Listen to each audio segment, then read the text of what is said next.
Hello and welcome to the Penno channel. Sorry for the lateness, but we're back to talk about the Premier League game for Aston Villa, where they travel to the King Power Stadium to take on Leicester. I'm joined by my bro to go through all things Villa. Deadline day today, we'll talk about what's been happening or what hasn't been happening.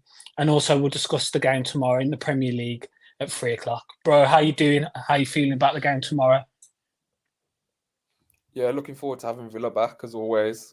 Um, just me and you as well, going to be looking over the deadline day, the transfers and stuff like that. But yeah, I'm feeling good, bro. Happy it's the weekend. Yeah, man. Week's gone quick with the draw involved yesterday as well. Kind of broke up the week, and yeah, man, football is back. So yeah, we'll talk about it. Firstly, we'll get onto the game. We face a newly promoted side, the first one. Usually we face them quite a bit earlier, don't we? It's usually the first or second game we get an early promoted side. We play Leicester now. If you remember, the last time we played Leicester was a massive game in terms of both club seasons. Bertrand Traore scored the goal in the last few minutes, which inevitably sent Leicester down and put us on our way to getting European football that season. So they want to try and get one over us. Obviously, they've come back up there. The decent performance against Spurs, I thought, second half especially, they played well against Spurs. And we're facing a manager who had one over us last season when he was managing Nottingham Forest, and that's Steve Cooper. Within that game, he nullified us. He set up Forest to nullify us, and that's what they really did. And we'll talk about how he achieved that. But yeah, facing Leicester, very excited. Obviously, Vardy used to bang against us quite a lot. If he does get one, he'll be going mad. But yeah, what are your thoughts on what you've seen so far, Leicester, and the challenge we face? Yeah, I mean, me and you watched the Spurs game together, and I think Spurs were getting a lot of chances. And then in the second half, Leicester started to compete, and Leicester were just like, hold on, we belong in the Premier League. And they started getting their own chances. So obviously, I think it's going to be tough, but you do expect us to go there and win. Like, let's be honest, if we've got ambitions of getting Champions League again, these are the games you just have to win as well. And it's before international break. And I'd take 6 points out of the 3 games. Because I thought I was expecting maybe 4 points. So if we win tomorrow, I'll be happy, bro. Yeah, definitely agree with you there, bro. At West Ham last night, I wasn't expecting 3 points. I thought similar, one or two potentially, but to get that win against West Ham and really give it a good go against Arsenal and should have been in the lead, should have taken the lead in that game. And another day we would have been in the lead. So yeah, 2 good performances so far. Let's hope we continue that on tomorrow. Yeah, a bit on Leicester then and their activity. So since they played Spurs, the lineup against Spurs was that they played the 4-2-3-1. Wout Vast and Vestergaard at the back. James Justin. So he's returning back to the Premier League. Obviously, the season they went down, he was injured for the majority of it, and it was a big miss for them. They also rotated with Ricardo Pereira. He played in midweek for them, who again missed a lot of the Premier League campaign for injury. So they have James Justin, I think, will start. Christensen, I remember the one good game he had for Leicester. He went on loan last season, but the one good game he had for Leicester that season was when they beat us 4-2 at Villa Park. I remember him having a really good game that game, and then he kind of disappeared, but he's back at Leicester and he'll be starting. And then they played the two of Ndidi and Harry Winks. Harry Winks has gone across over there from Spurs. And then in that 3, they played some new signings. So they had Bobby Reid off the left, Buonanotte in the middle, and then Fatwa off the right-hand side with Jamie Vardy playing up top. Now, Jamie Vardy hasn't really had a pre-season. He's having to get his pre-season by playing minutes in the Premier League. When they played against Fulham last week, they weren't as good as they were against Spurs in that second half, and really Fulham could have scored more. They created a lot more chances, and if they were more clinical, they could have got more out of that game. So it's going to be interesting to see because they've brought in a few new players as well. Jordan Ayew, they've brought in, he scored last night when they played against Tranmere, or the night before. They've also brought in Oliver Skip, who could be making his way into the side. They may go sit even deeper against us, and they could see Oliver Skip coming into the side for them and playing a more robust 3 in the middle. And also they signed a guy that you've rated highly, bro, and gone on about, Al Kanassi, a really young top talent there's a lot big things expecting of him. I don't know if he'll come into the side, the Moroccan, against us, but yeah, they've brought a few more players in since that opening fixture and since the fixture from Fulham. So there could be potentially some changes to their side. But yeah, what you thought of Leicester in their window and how they're looking, shaping up for the season ahead? Yeah, just to touch on Alcon, I think that's a really good signing. I think did they pay like 20 mil for him or just over? Obviously, he's young. He's coming from the Belgian league, so it will take time. But yeah, that's a really cool signing. I like the Bonanati signing. I think he's a class player as well. Is that on loan? Did you say? Yeah, from Brighton. Yeah, I think That it's yeah, a that loan. Yeah, signing's on loan, right? Yeah, I like that signing as well. Jordan Ayew, former player as well, and a player that they haven't signed, but he's really good. He's Fatu. I really rate him as well. He's going to be a threat tomorrow. So yeah, decent window. I don't know how Leicester fans feel about their window. I know they got like PSR issues, so they can't really go out and fully splash the cash that much. But yeah, facts. I agree with what you said about Christensen as well. He had a great game when he played against us that one time. So yeah, we're gonna have to be on our game, bro. Like Leicester, no team's bad anymore in the no, Premier League. Like every no, team's got a squad you and they got to got good find one. players. So yeah, man. Yeah, yeah. I just want to go into it in terms of so potentially Vardy. I think Vardy will start, but they now have the option of bringing in Jordan Ayew in. Instead of we used to Jordan Ayew kind of playing off the left, or he was part of the two. I think they'll play him as a 9 if Vardy's tired. Um, Also, it's going to be interesting because how I remember the Forest game and how Steve Cooper managed it. He nullified us playing through the middle, and we had to attack on the left. Now, usually that's a strength for us, but it resulted in Luca Digne whipping in crosses for the remaining 30 minutes of the game, trying to get back into it, and it nullified us because we had no height to combat their strong defence and the height they had in midfield as well with Sangara and Mangala. So potentially he could look to use that tactic against us this week in compacting the midfield and making us having to attack down our fullbacks. Now, again, if he moves it to the left-hand side, it'll be. I think Luca Digne will potentially start, but I wouldn't be surprised if we're struggling to score and we haven't scored if Ian Matson comes on sooner rather than later. If Steve Cooper applies the same tactic and forces us to attack down our left-hand side, I wouldn't be surprised at all if Ian Maxson comes on earlier on in the fixture and we use the ability he has, because as we've seen against Arsenal and West Ham is integral in the second goal, which from John Duran as he made that pass to Jacob Ramsey, and there was elements again against Arsenal where he was able to beat his man and deliver as well. So I don't know what your thoughts are regarding the potential tactics Steve Cooper might use against us. Yeah, I think we spoke about it on the last pod. Like he gave us trouble in that Nottingham Forest game.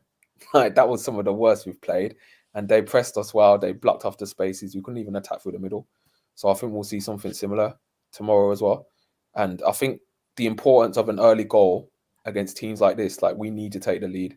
We need them to come out and try to win the ball back higher for us.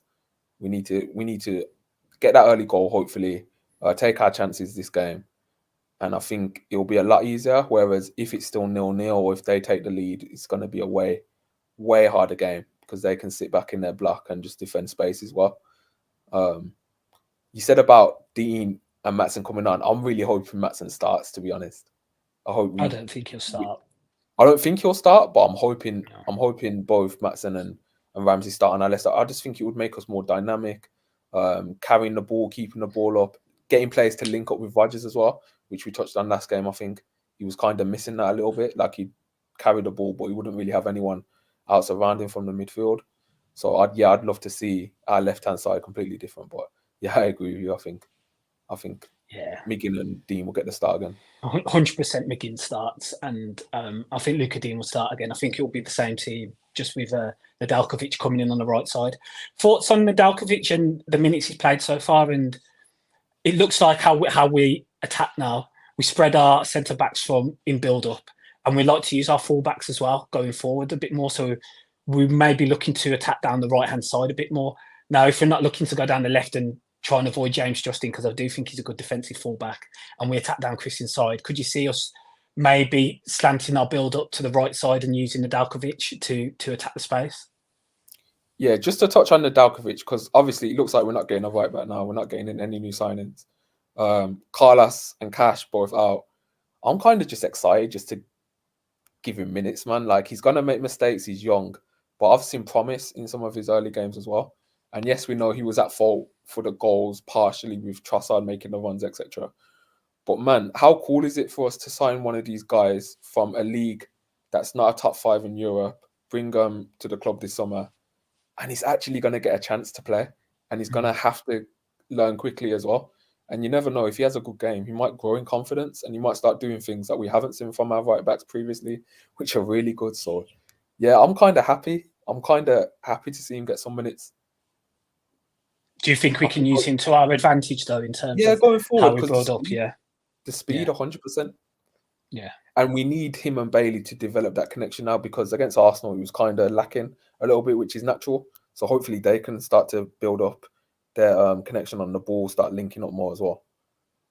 Yeah, I think for being thrown into the deep end against one of the top 2 sides in the league is, and putting up that performance up until Trossard came on is no mean feat. I thought he had an outstanding 65 before Trossard came on and kind of changed the game. Different type of player to Martinelli. But I do remember sometimes Martinelli was trying to attack on transition where the ball was coming over his shoulder, and Martinelli was cutting inside and he was following him through and didn't allow him to get a shot, and Martinelli had to turn back on himself. So there was really good moments from Nedeljkovic within that game. And the way Trossard changed the game, I think he's a top player anyway. That can happen to any fullback. So credit to Nedeljkovic for the performance he did put in. And with him starting, it's just only going to gain in confidence for sure. You see the videos of the training videos of when Unai Emery comes out onto the training pitch, and it seems like Costas is always on his shoulder. It seems like he's one of those players who just wants to take in all the information Unai can give him and develop his positional play and where he should be playing on the pitch and what he should be doing on the pitch, and he's just going to try and take it in as a sponge. Him being the youngest player in the squad, the youngest in the starting lineup, he's going to be the one who's going to be wanting to prove himself the most because of that, because he wants to gain the trust of the other 10 players on the pitch and the trust of the manager as well. And he does come across that he's always by Unai. It seems like he's just trying to take in as much information as possible, which is credit to him as well. I wonder how many teachers' pet shouts that get put around the dressing room. I bet there's quite a few. There's quite a few for sure. Yeah, definitely. But talking again about that Forest game, because it does stick out. They were very effective in their transitions. Now, the 2 goals they did score within that game they were the fluke. They were quite the first fluky. one, the first one. It's a good shot in it, but it's far out. It's a low value shot. Even the second Martinez should have saved. Yeah, it was. The second one. Yeah. So, but they did catch us on transition a number of times. Now, we operated with a very high line that game. And it was Awanyu's first game back for Forest. Didn't play Chris Wood. So Awanyu was causing us problems because he was able to get in behind, and they were beating that line with Elanga, Hudson-Odoi, and Awanyu as well. So now they have Fataway, who's quite pacey. Maybe they might play Bobby Reed or Mavididi. Depends. Maybe Mavididi comes into the side as well because he's rapid as well. But what we've noticed recently, I don't know if it's because we play West Ham or Arsenal, but we've been more of in a mid block. Our line hasn't been as high. Do you think we'll see that again tomorrow? Do you reckon we push higher just so that we can, compact them into their own half and play higher up the pitch? Yeah, I think we'll go play with a mid block. I think Emery loves it. Defensive organisation. You can press the side that the ball's on. You try and narrow it down. The rest of the team follow, keeping the same equal distance. Yeah, I think that's how we'll line up, bro. Do you think the line will be as high though? That's what I'm thinking. Do you think we'll play as high line, because they do have some pacey wingers, obviously? Yeah, I hear that. We haven't played as high in the last 2 games. Maybe West Ham second half we push higher because the momentum was with us, and when we scored the second, all our players are in their half. But do you think we drop a bit? We don't play as high because it doesn't seem like we are doing that this season. This is why I'd play Maatsen, because I think you have pace then outside of Powell across the rest of the 3 are rapid. You have Maatsen, Costa, and Konza. That's pretty good to deal with their guys in behind if you do play that higher line. So I think it would depend on the personnel, to be honest, bro. Yeah. It's interesting. I don't think he can really play that high if Deans starts. Maybe he'll need more protection going back. So yeah, I guess it depends on who starts for us. Are you really concerned about Dean defensively like that? Because I'm not. I don't think Dean. I Dean, think attacking it's more of a concern, but defensively, I don't think Dean's as much a concern as that in terms of the pace. I think he's okay. I think he's okay. Like even if you look at the first goal at the weekend, like he got into a tussle with Saka. Saka's just got round him, and that's where the threat comes from. It's like I don't think he's bad defensively. I don't think he's amazing, but I think he just does the job. But it's more the dual threat from your fullbacks in the modern game. I just think going forward, I just think there's so many times we work the space to get up, and there's so many times where if we just had a guy with lightning speed that can beat his man 1v1, get the ball into the box, I think we'd flourish a lot more and create Yeah, I even agree. more. I agree going forward for sure, but defensively, I don't. And it's Bukayo Saka. Like it's not any winger. It's one of the best in the league. So I kind of feel harsh to criticise him in that instance. But defensively, I don't worry going forward as much, and that was proven against Forest away last season because it did inevitably turn into Luka Dean just whipping the ball in over and Oh, over that again, was hard. That was and we didn't get hard and anywhere costly. with it. And maybe now with Amadou Onana in the side, Unai might be looking to say, okay, if it gets to that instance, then we'll push Onana even further forward, and if we're starting to cross the ball in again, we can attack a Valtvas and a Vestergaard because they can be got at those two. They can be shaky at times, albeit they are big centre backs. But Amadou Onana within that position, I back him to getting ahead of him and get his head on the ball in a number of occasions. So there is that outlet now, which we didn't have last season. We didn't have a 6'4" centre midfielder who could challenge in the air. We were a lot smaller side, and we also have a Morgan Rogers who's 6'1", 6'2" as well, who has more of a presence. So if he does get to that, we have more options in that regard, which is a plus, which is a massive plus. But hopefully we can get the early goal and we can kill the game off early. That will no doubt be the plan because usually when we go ahead, we win the game. Any further thoughts, bro, on how we set up? Do you think it will be the same lineup that we'll go for? Yeah, I think it will be the same lineup with Costa coming in, but I just prefer the other lineup. But I think in attack, I think Watkins is going to bag. I think he missed those chances in the last two games. Bro, the law's going to end up on your favour in the end if you keep getting into good chances to score in it. So predicting Watkins to bag. I'm predicting Rodgers to get either a goal or an assist. I know I'm not really putting my neck on the line with that, but I think, yeah, he's definitely going to contribute. And then we got the threat of like Ramsey or Devan off the bench. I'm really happy with our attack in this window with Philogene as well. Like the attack's not my concern really. Like I think we create a lot of chances. Yeah. I think I wouldn't be surprised if Oliver Skip comes in for Leicester for this one, just because Morgan Rogers and the ability he showed against Arsenal. They'll be worried about that. Again, when we spread our shape, it creates further space within the middle of the pitch so Rogers can come and get the ball when Tielemans is dropping deeper to play it. So if that is the case and their two is Harry Winks and Wilfred Ndidi, I fancy Rogers to run them ragged. So I wouldn't be surprised if Oliver Skip finds himself within that just as additional cover and maybe giving a role as into man mark Rogers out the game. Because then that kind of restricts how we play and we'll have to change our shape and where we do build up from in that sense because we've been using Rogers a lot in the first two games for sure. And we've seen how many times he's progressed the ball from deep within both games. So I think they'll have a plan for Rogers in that sense. So might be interesting to see how we do build up and if there is a subtle change within that. If Rogers is there and can attract 2 or 3 players towards him, that means there's going to be space in additional positions across the pitch. And if it is a John McGinn or Leon Bailey, we can look to play through them or look to use Leon Bailey over the top. But I do think they'll be attracted to Morgan Rogers in the centre of the pitch, and it may leave a lot more gaps in other areas for us to exploit. Yeah, I agree with you. And touching on Bailey as well, I just hope he has a big game as well. I didn't think he was that bad against West Ham. I thought he got that one chance in behind. He didn't take it, but it was a good one. Thought his link-up play was fine. Obviously, probably needs a bit more match fitness.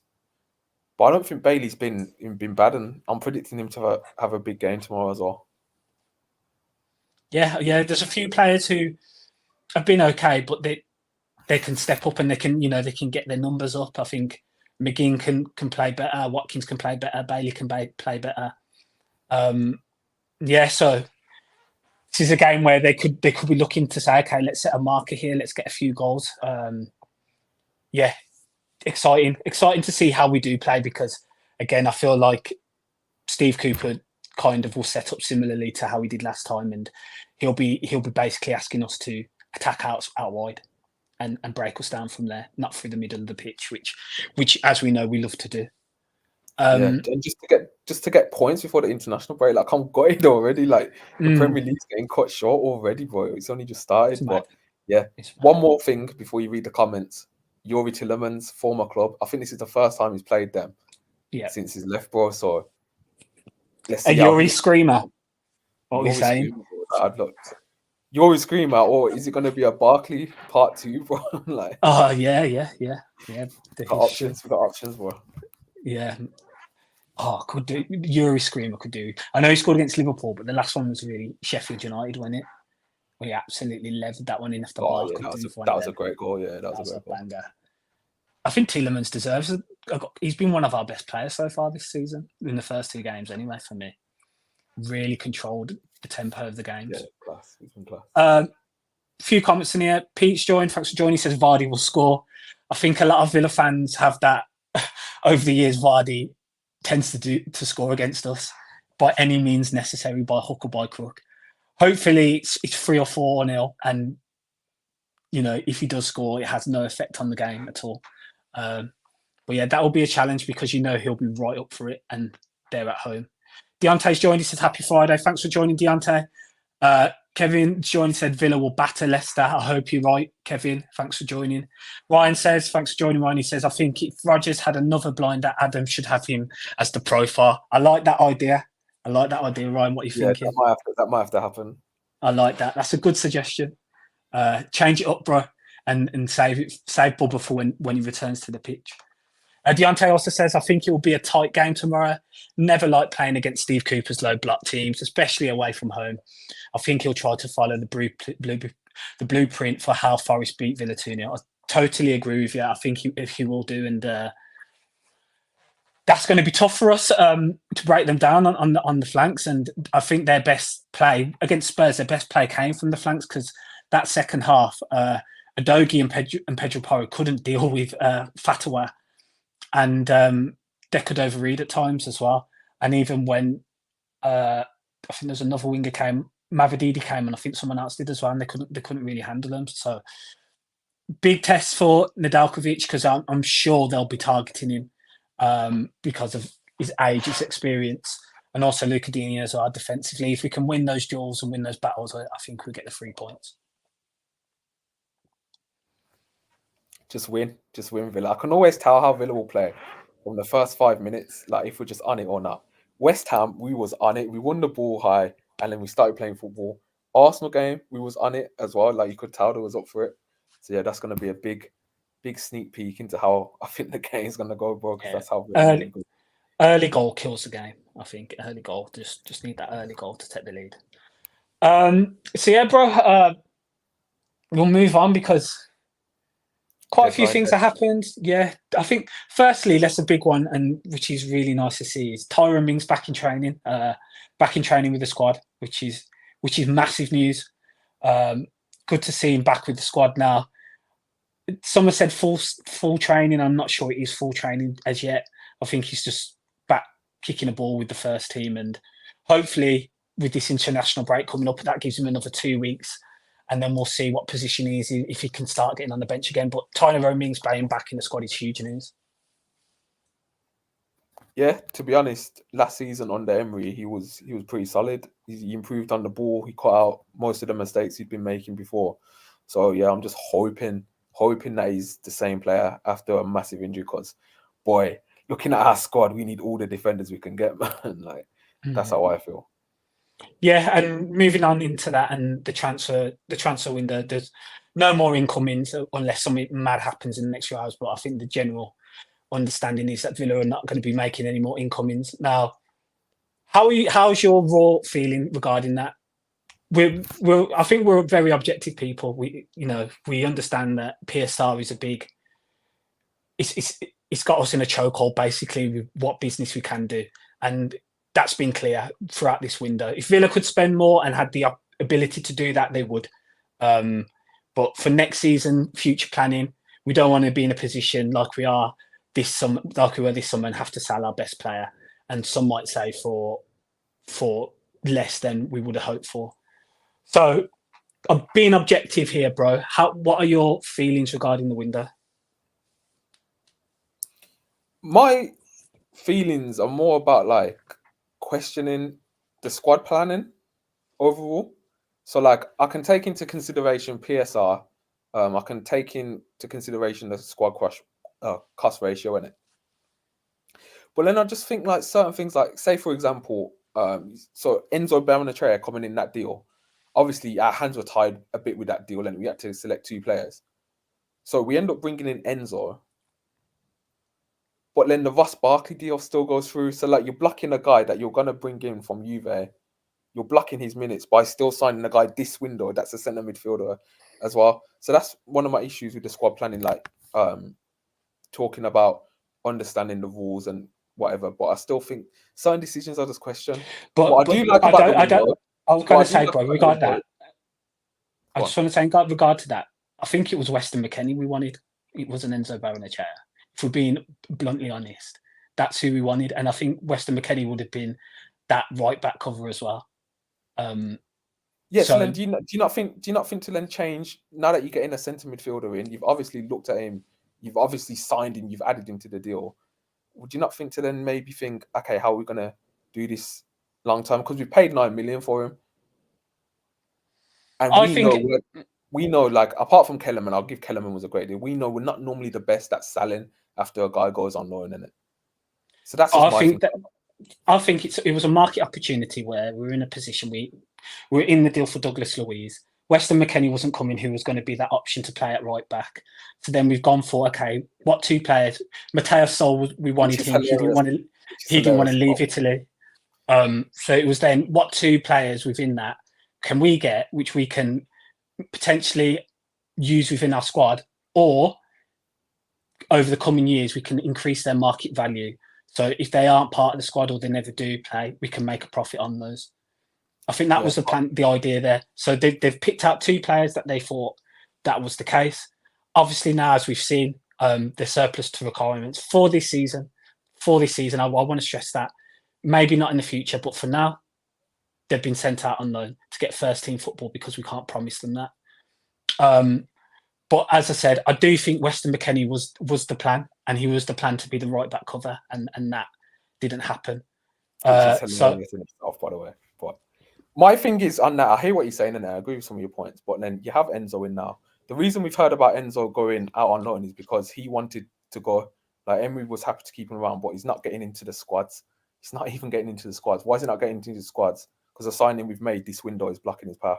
So I just question the squad planning on that one. Like, there's a lot of we can't move, but I just feel like we haven't optimized the decision making as well in that sense. I'm happy we got the left back because we needed a left back, in my opinion. I know a lot of people say we didn't need a left back.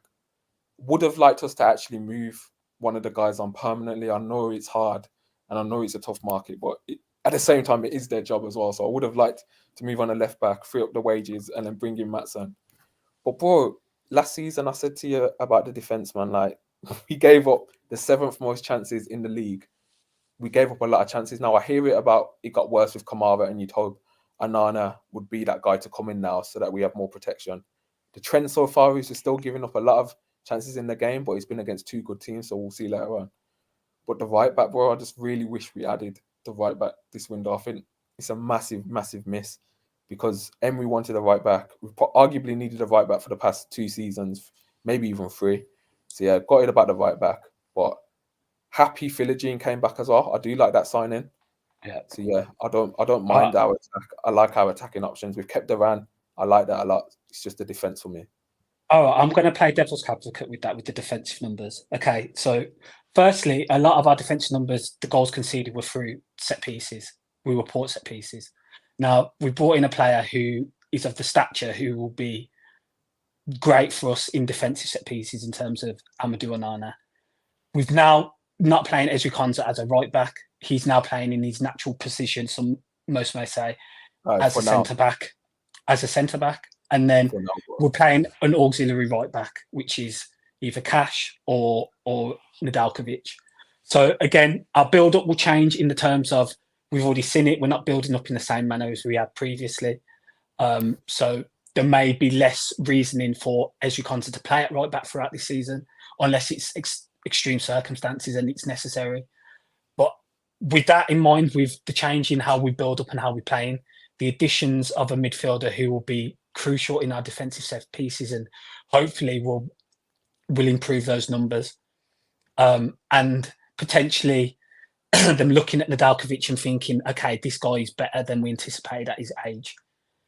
Do you think all those considered, and if we future plan and in the future it says, okay, next season we don't have to sell one of our marquee players to circumvent PSR? Can you see it from that position? I hear all them points, but my retort will be back to that is we've actively tried to sign Gertruda and we just haven't been able to do it. Like Emery clearly wants him. But that was clearly stated. We had to have outgoings, which wasn't possible. That was stated. We knew that was the case. So what would you think about players? What would you think about rejecting bids for Carlos, even though, let's say, obviously we don't know the bid in it, so we don't know whether it was underneath his current book value or over it or not. So we don't know the circumstances, obviously. But let's just assume in it that the bid equaled his current book value, which is probably about 15 million, and he signed for 30 million. He's been here for 2 years. Probably got 15 million left to transfer windows. Do you think we maybe messed up rejecting the bid from Fulham just to get Carlos off the wages if we knew we wanted Gertruda, who's our number one priority target? So then I'll say back to you, what about if we required the money from the Carlos deal, which we'd set the amount to afford Gertruda? And if we sold him for any less, we wouldn't have the money to afford him within the books. Do you think money coming in is the issue, though? I think it's a bit of both. I think it's the squad development, but then that has to be all considered, surely, within that sense, because we are battling against PSR and hopefully it's SCR again next season. Hopefully we're in Europe again next season. So we are battling against that as well. So if you consider the movement we've up from the squad, as well as the money we're not getting, the fee we set to potentially get the player we want to bring in. Yeah, I just think if we're just assuming, because obviously we don't know the bid that Fulham put in. Yeah. Let's just say it's his book value, 15 million. It was reported 12.5. I did see that. Okay, so that's under book value. But I just think you get a guy who's 31, get him off the wages. That's going to reduce your squad cost ratio ability, and it's going to free up what I think is the actual problem at core here is the Champions League squad numbers were too bloated. We needed to free up a space so that we're not having a guy like Carlos not in the Champions League squad, but still getting high wages, if that makes sense. That's what I personally think was the hold up. So I think there might be small regrets in that one. Obviously, it's hindsight and that, but maybe he might have still gone had he not got injured that we now know in training. We don't know. But I just think the window, I think it started really well. I was happy, but I just think it's been on a downtrend, to be honest. I think it's just a bit meh. It's almost like every window Villa have, there's always that feeling that, but we didn't fully get what we needed. And I know that happens with most clubs, but it just feels like with us, when it's a right back as well, and you just look at how it's played out now, they didn't know Cash would get injured. I get that. But I don't think our defence is that much better than last year, and there's an increase in games as well. So we'll see how again, the opinion of Villa, we do notoriously do our business early. Would you be of the opinion, do you think if it was the business was done later and then we had an influx of signings? I don't know. That's just like we're getting into like human psychology and stuff. No, but it is a fact. That is a fact. That is. I don't think. But that is an opinion, isn't it? If the signings were later, then maybe our performances might not have been as good on the opening day. Yeah, I think that can be a factor as well, because we do our business notoriously, and you think, we can get another couple, and then nothing happens, and then it's like, but we know we sold early this window as well, though. To be fair, like we sold big players early as well, so that kind of counts it as well in that sense. It's not like we bought Onana and then we were just like, oh my god, we're gonna have this crazy midfield, then sold Douglas weeks later. Like we sold Douglas early as well, so it's just like, they kind of prepared us for a big loss at the start. Yeah, there's been numerous sources. I think there was a guy on TalkSport who was stated that potentially Villa before the DRB sales and the Archer sales could potentially be looking at 75 million to recoup next summer before the PSR deadline. So with the DRB sale taking place and Archer sale taking place, I don't think we'll be at that stage. I think we'll be quite comfortably okay now, or we may have to sell a fringe player at that point instead of selling a big signing and be struggling. If that was the case and you don't see any movement within January and they come out and state that's the reasoning, I think a lot of Villa fans will be understanding of that if it then means in turn that we don't lose one of our big signings again next season. But I do agree. I agree with the opinion of, I think right back was a position where we needed to upgrade for sure. I did feel like that was the case. And Emery clearly feels the same way as well. Yeah, he does. But I just think that like everyone, I think they all know that, and I just think the circumstances is tough for us right now in terms of movement. I do think that is the case in terms of the squad. Gerrard and Perslow signings, they have come back now. Look, and it looks like they've killed us in terms of what we can do. When you look at the wages, the ages, and the players, how insignificant the majority are, apart from Luca Digne, obviously, and Bubba Kamara's injured, but Leander Dendoncker now, Diego Carlos is kind of surplus to requirements now. He's holding us back, and that we can't put that on the people who are currently working for the club. I feel like they're trying their best to get rid of those players, and they're just struggling because of Dendoncker being on a report in 90 grand a week, and no one wants to buy him because they can't afford his wages. So he's going back on loan again. Like, we know, me and you, like, we've discussed like the Persson and Gerrard, how bad they were at the time, innit? Like, there's like been a time lag in people now saying, "Oh my God, look at those signings." Like, we've known that for. Could you not be devil's advocate and say, for example, Philogene going last year? Okay, we know Philogene wanted to leave, etc. But if you keep him, you don't have to spend the 5 million on Zaniolo. You don't have to spend the 13 million back on him. That's money we keep there. The Barkley, will we be looking at Barkley in 2 years' time and be like, "Oh my God, we still can't get Barkley off the books"? Could we have just played Enzo now at the time that had to do that transfer? Moreno was an Emery signing, but he couldn't predict him getting injured. Of course, he's a guy that we struggled to get out this season. I think while there was the Gerrard and Perslow really bad signings, they've limited us a lot. You know, I've spoke about that a lot. I think real time as well. I think there's been business this window that I think later down the line maybe we'll look back and be like, So yeah, but what would you cap the window at then if you were to rank it out of 10? Well, how would you feel about it? I think within the circumstances, I'd say 7. Within the circumstances, yeah. Within the circumstances, and what I think with the parameters we've had to work in, I think the one thing I question is potentially, I know Maatsen was an opportunity at that point, but the fee paid for him in that regard, could we have used it to maybe potentially get a right back?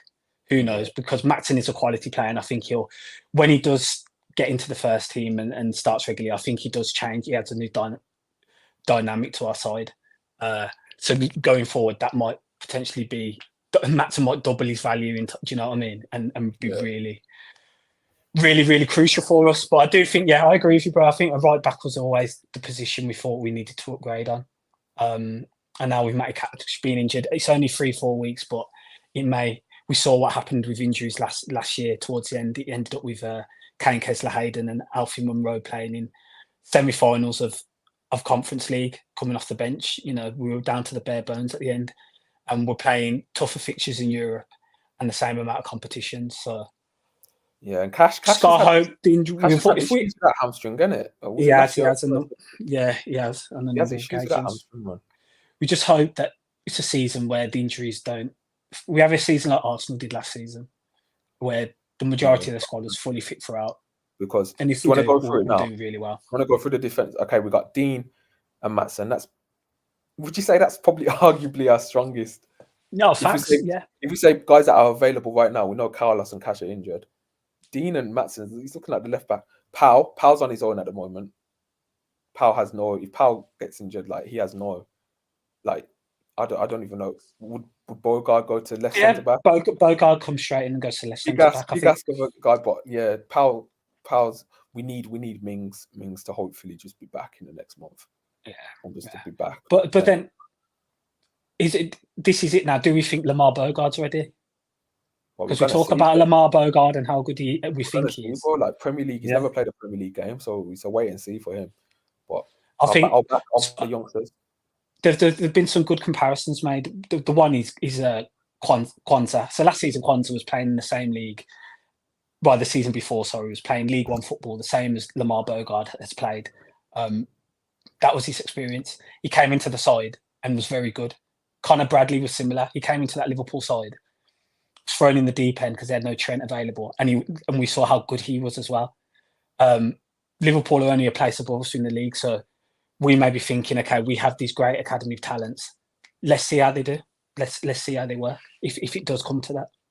Yeah, this is one of the parts, like a positive outlook. Like I'm really happy to see like these youngsters get some minutes on the plus side. Like I've always felt a lot of the times like pathways might be blocked, and like for example, at right back, we've got an academy player called Tristan Rowe, who's super talented, been linked with Chelsea in the past.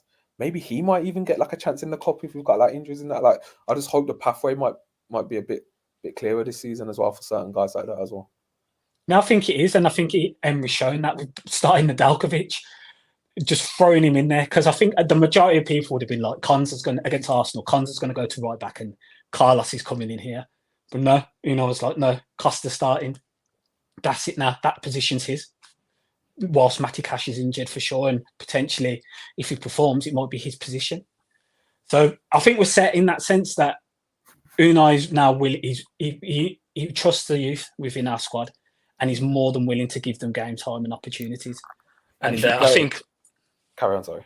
No, I just think with Lamar Bogart as well, we saw he's probably our best performer in pre-season, to be honest, along with Morgan Rogers. But I think Lamar Bogart just picked it because I think he was outstanding every time he played. So if it does resort to Konsa potentially going right back, if that is, and Carlos injured, I think Lamar Bogart comes straight into the side. Potentially Power has to sit out, Lamar Bogart will play. I think Lamar Bogart plays in cup games as well, starting. Yeah, gotta be. Yeah. I think they really trust him and his ability. And as I said, we always see the top sides do it as well. We've seen Man City will throw youngsters in at some point. Okay, they're Man City, but they trust the youth. Liverpool, we've seen, have trusted their youth. They had to trust it last season. And they didn't really falter when they came in. I think now we're in a position where we have some good young talent and we may at times have to trust them. It's going to be interesting, man. If you're a fantasy team player, it is.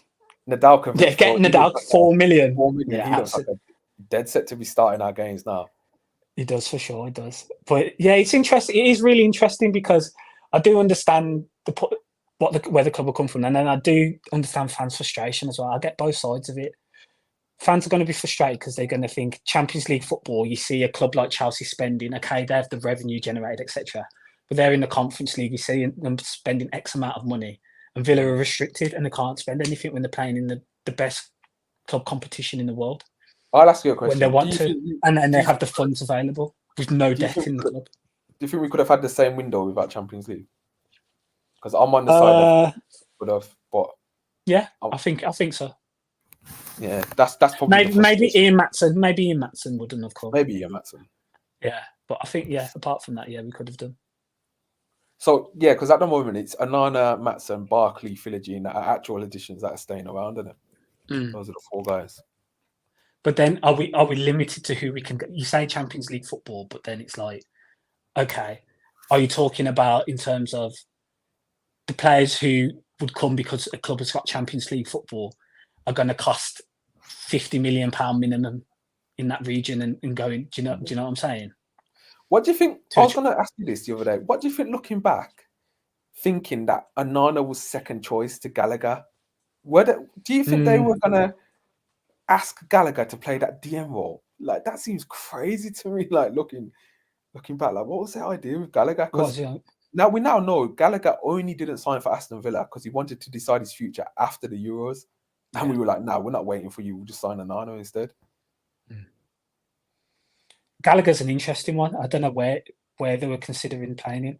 I always thought he'd play as like one of the 2 front ends, to be honest. Yeah, same. That was my idea. On the right or left, yeah. As a McGinn, like maybe understudy or whatever. then we also were aware Jacob Ramsey. If Unai said he didn't want to sell him, obviously, but maybe Gallagher was a contingency if Jack Ramsey was ever to leave, if that was the case. Well, I think There's Ramsey so many different movements that could be required. Because if the Louise, that's what I'm saying. Go through, yeah, that's Ramsey what I'm saying. So if Gallagher was willing to come before the Euros, potentially we would have seen Ramsey go, even though Unai and Monchi said they didn't want to sell him. But that may have shifted. He might not have been Dougie in that sense. Because that's where I would have seen Gallagher playing if he was to come in. Yeah, facts. One quote I wanted to touch up with you as well, bro. Like me and you were speaking about it off camera.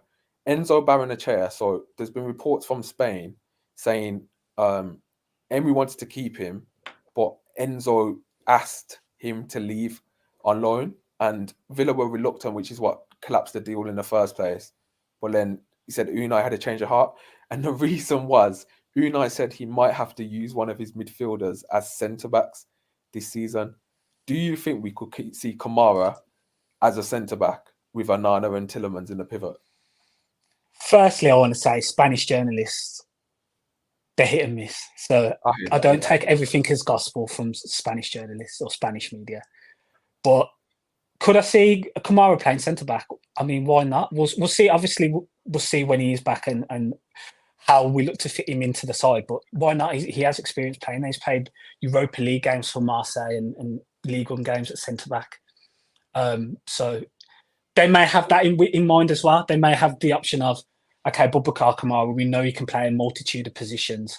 When he's back, that is another option. A strong quality player who can play a multitude of positions, which can cover potentially us not signing a right back at this moment in time or a centre back. So yeah, I do think that could be a possibility for sure, because that will be interesting once Bubba's back. Is it what's the midfield too if he is, or do they have other plans for where he plays? Facts. Yeah, what are your thoughts on that? I think we could see it. I think we could see Kamara centre back. If you remember pre-season, Onana went back and played centre back when Carlos got sent off. So obviously we're down to 10 men. He wanted more compactness, but I don't think Emery's afraid. We saw Luka Dean playing like left centre back in pre-season as well. So I could see Kamara playing centre back if we like. I don't think it will be like a tactical choice where it's just like this is going to help us loads. It'll be the sense of if a guy needs rest or he's not 100% fit, then we might see Kamara play centre back. It's interesting, bro. Unai's a genius, man. He'll have different ideas and different ways of playing and different positions for players. We will think, is he going to do that? And he'll do it. I mean, when you see Villarreal sides with Etienne Capoue playing off the left and Fran Coquelin playing off the right, anything is possible with Unai. And I think you were a big talker of John McGinn playing off the right years ago, bro. And a lot of fans at the time wouldn't have been like John McGinn off the right. And then now look at him. John McGinn either plays off the right or the left. He only plays in the midfield if it's if it's really necessary. So we know Unai's no stranger to playing players in positions you'd never thought they could play. So yeah, bro. I think that is the case, yeah. But just overall excitement for the season now. The draw yesterday, that as we did the stream yesterday, we were all buzzing for it. Can't wait for that. Good to see Tyrone Mings in training. Hopefully Boubacar Kamara's back soon. We have players that haven't even played minutes yet, like Emi Buendia.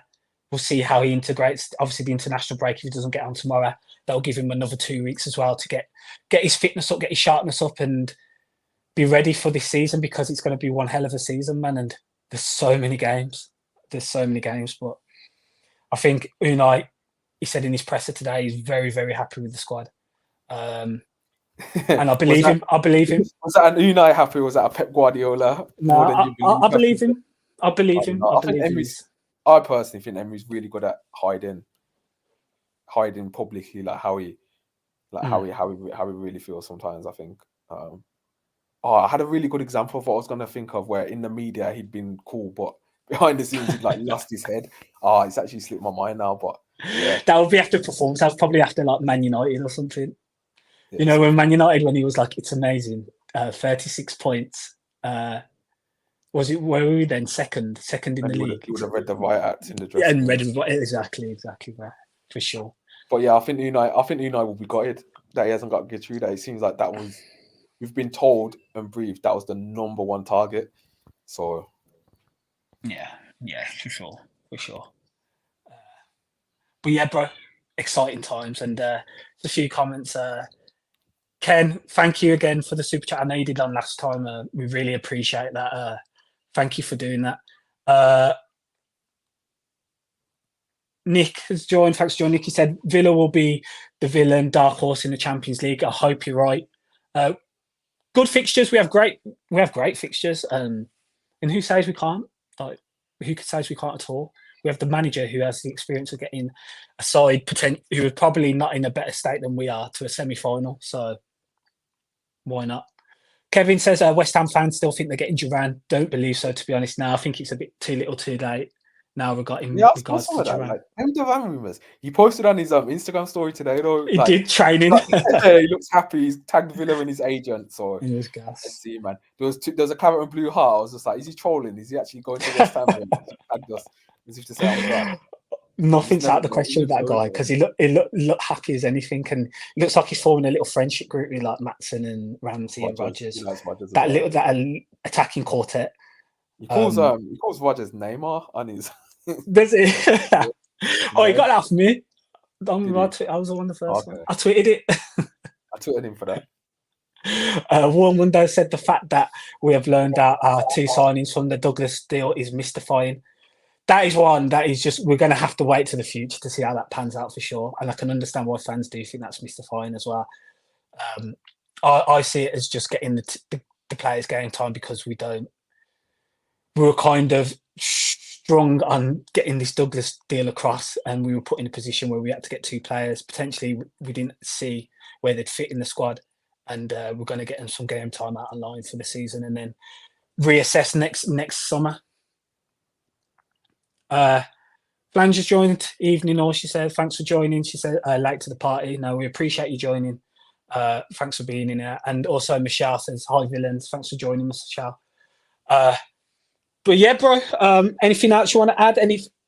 Obviously deadline day is approaching. 12 o'clock is it 12 or 11? 11 in it. Is it 11 in it? I think it's 11. We're going to bring anyone in last minute. Nah, the last one minute player. deals. Giovanni Lo Celso. Yeah, going to Betis. Thank the Lord, man. Thank you for that. But one player I thought we might go for on loan is Trevor Chalobah, and he's now going to Crystal Palace. Is he going Palace? Crystal Palace. According to David Ornstein, he's going to Crystal Palace. So wow. On loan or signing? Loan. So they've got him on loan and Lacroix they've signed permanent. It's not bad. And Gahey's staying as well. It's Palace, mate. Yeah, they'll be happy with that for sure. No buy option or anything, but yeah, we'll see. We'll see how that goes. Well, anything else that's been materialising while we've been online? Yeah, Mascara signed officially, man. We got our lesson to for the future. That's pretty cool to see. Then Dunker going to Intellect. I like Mascara. They posted it, and then like I think it was 10 minutes later, Rail Union posted it in a Rail Union kit. So they've just done it, signed out on loan. So he's already out there. Yeah. And like I said before, the Rail Union loans sometimes they confuse me, and like sometimes I think, huh? But this one makes sense. I think Spanish speaking, get used to our system. Yeah. I think that one makes sense. Really good loan. And anything else, bro? Then Dunker, still not 100% done, but looks like he's going to Anderlecht as well. Loan, no buy option, so he'll still be a Villa player next season. Like, surely his contract's up soon, man. It's got to be soon. I had a look today. It's 2026. So it's another 2026. Yeah, so he's got 2 not 5. Left. No, it's 2026. So he's got another year left. Then Dunker, man. So yeah. I think that's it, bro. I think they might terminate it, bro. At some point. 2 seasons out alone. Surely. It was interesting, then Dunker, the links like Las Palmas, Wolves. I don't think Wolves ever had any interest, considering they sold into us for 15 mil, and then they ended up getting Andre as well. So yeah, we'll see what develops with Dendonka. Hopefully, you just hope he has a really good season. He has minutes, so we entice someone to take him next year. But yeah, just to touch on the guy we've been linked to this summer, Raheem Sterling. Looks like he's going to Arsenal. Looks like he's going to Arsenal on loan. So, interesting. Interesting signing that is. I'm almost like, what Arsenal are? I wish we would have got him now. Like, you know, when a player gets like a You'd have had him. it's like a good, yeah. You start doing that human irrational stuff where it's just like, hold on, like Nah. I trust the crop of youth that we've got and I'm Ollie. happy. Yeah, I'm happy with that. Yeah. We will end it there, bro. Again, thank you all for joining. If you could like, subscribe, and comment your thoughts on the game tomorrow. Yeah, just let them know. Maybe score predictions as well in the comments. But yeah, thank you all for joining. It's been a great pod. Really talked about our thoughts regarding the window in totality and what we can look forward to for this season. Bro, as ever. Oh, one last thing. Under 21s and the first team squad announced for England. Ezri Konsa and Ollie Watkins being selected for the first team in Lee Carsley's first squad. I feel Morgan Rogers potentially unfortunate, but he's in alongside Illing Jr.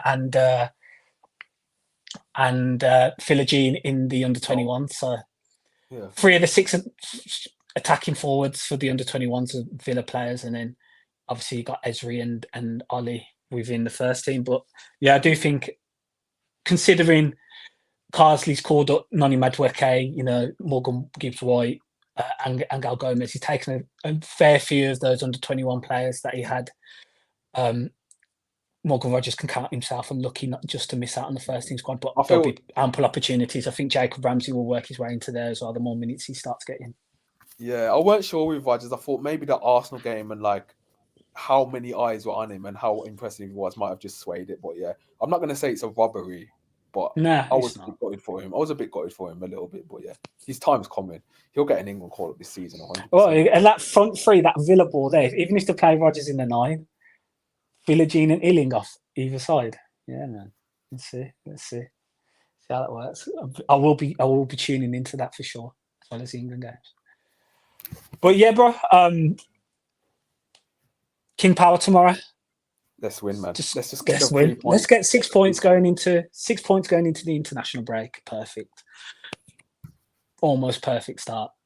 But and Saturday we'll find out the fixtures, when they'll be played, who will play first in the Champions League. So that will be cool as well. Yeah, facts. Thank you all for joining us always. Up the Villa, and let's hope we get the 3 points tomorrow.